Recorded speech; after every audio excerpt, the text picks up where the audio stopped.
ये तो आप सभी ने सुना होगा कि हर उम्र का अपना एक ग्रेस होता है, हर उम्र की अपनी एक आभा होती है और हर उम्र का अपना एक खास अंदाज होता है। और इसी से मिलता-जुलता फ्रेंड्स आज का विषय है कि भाई 30 की उम्र में जब फीमेल्स पहुंचती हैं, सो उन्हें क्या-क्या चीजें जरूर से करनी चाहिए। फ्रेंड्स जो पहली चीज करने लायक है वो ये है कि भाई आप मैरिड हैं या अनमैरिड हैं, ये मैटर नहीं करता है। ये मैटर करता है कि भाई आप इंडिपेंडेंट हैं कि नहीं है, यानी कि आप अपने पैरों पर स्वयं खड़ी हैं कि नहीं खड़ी। अपने आप को आत्मनिर्भर करने की कोशिश जरूर कीजिएगा। इसी के साथ साथ फ्रेंड्स जो वर्किंग फीमेल होती हैं वो तो आगे से आगे सोचती हैं, लेकिन कुछ जो मेरी फ्रेंड्स होम मेकर हैं उनको लगता है कि आगे अब क्या करना है, यानी कि अपने आप को अपडेट करने में क्या रखा है। सो फ्रेंड्स यहीं पर भूल हो जाती है। आपको आगे जॉब करनी है नहीं करनी है, आपको ये ध्यान रखना है कि आपको जो अपनी क्वालिफिकेशन है जो कम है उसको और अपडेट कर लेनी है, और अगर वो ठीक ठाक है भी तो उसमें आगे से आगे उसमें बढ़ोतरी करनी है, यानी कि जितना ज्ञान आप अर्जित कर सकते हैं उतना करिए, और अपने अंदर कोई स्किल डेवलप कर सकते हैं तो जरूर करिए। इसके साथ साथ फ्रेंड्स ये जो 30 की उम्र है इसमें मान लिया जाता है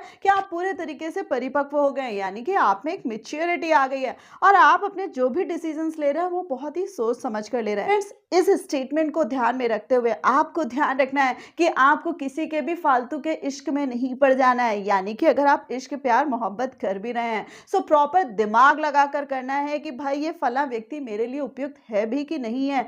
और इसी के साथ साथ आपको ये भी ध्यान रखना है कि उसका बैकग्राउंड चेक करना है। पहली नजर में आपको प्यार हो भी गया है तो भी आपको अपनी नजर को वेरीफाई करना है कि इस नजर ने जो पहली दफा में जिसको चुना है वो उपयुक्त है भी कि नहीं है। इसे मेच्योरिटी के साथ साथ फ्रेंड्स एक चीज का और ध्यान रखना है कि आपका ये जो मानसिक स्तर है इसको भी डेवलप करना है। कई बार हम उम्र से तो बढ़ते चले जाते हैं लेकिन हमारा ये जो मानसिक स्तर होता है वो नहीं बढ़ रहा होता है, यानी कि वो संकीर्ण का संकीर्ण बना होता है। और या कई बार क्या होता है कि हम उसमें गार्बेज डाल देते हैं, यानी कि कूड़ा करकट डाल देते हैं, उसको पूरे तरीके से अपने मानसिक स्तर को ऊपर उठने ही नहीं देते। तो ओवर थिंकिंग डाल देते हैं, कई बार एंजाइटी डाल देते हैं, कई बार डिप्रेशन डाल देते हैं। सो फ्रेंड्स ये सारी चीजें हटाकर, यानी कि अपने आप को फ्री फ्लो छोड़कर और अपने ऊपर विश्वास करके अपने मानसिक स्तर को बढ़ाना है, यानी कि आपको स्वयं से स्वयं को कहना है कि भाई तुमसे बेहतर कोई नहीं। इसी के साथ साथ फ्रेंड्स कई बार इस एज में ना खुद से शिकायतें भी होने लगती हैं, यानी कि कई बार अपने लुक्स को लेके हमें शिकायतें होती हैं, कई बार हमें अपने आप से शिकायत होती है हमारा नेचर अच्छा नहीं है, लोग हमारे दोस्त नहीं बनते, या कई चीजों में हमारा ओवर रिएक्शन होता है। फ्रेंड्स ये कई सारी चीजें होती हैं जो इसी एज में आती हैं। सो पहली चीज तो आपसे कहूंगी कि आप जो भी हैं जिस भी व्यक्तित्व के, आपको खुद को खुद से स्वीकारना आना चाहिए, यानी कि accept yourself, embrace yourself,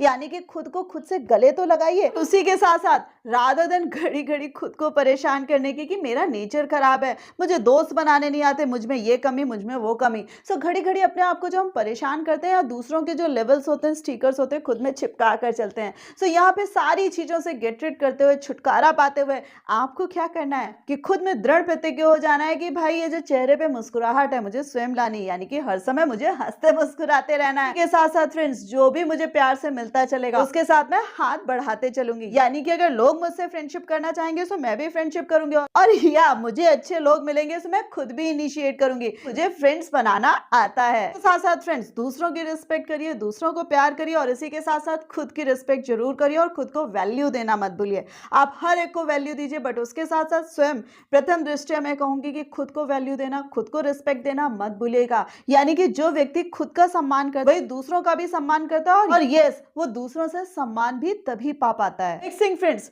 value of time, value of money and value of your saving and investment. यहाँ पर जो सबसे बड़ी चीज मैं ले रही हूँ वो है वैल्यू ऑफ योर टाइम, यानी कि अपने समय का भरपूर और सदुपयोग उपयोग करिए, यानी कि आपको पता लगना चाहिए कि आपको फालतू के लोगों पे टाइम वेस्ट नहीं करना है, गलत चीजों में अपना दिमाग नहीं लगाना है, या अपने आप को नाहक परेशान करने में समय नहीं खर्च करना है।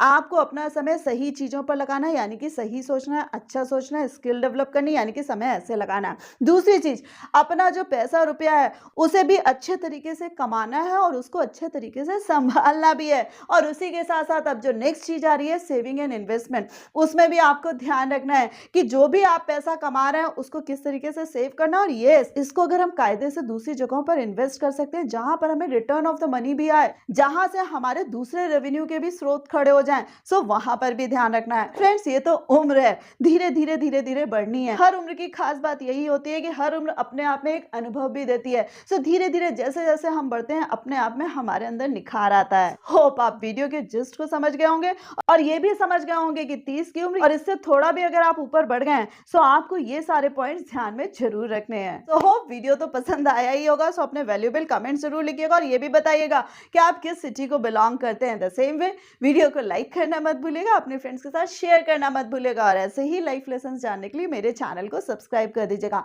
So thanks a lot for giving me this much time.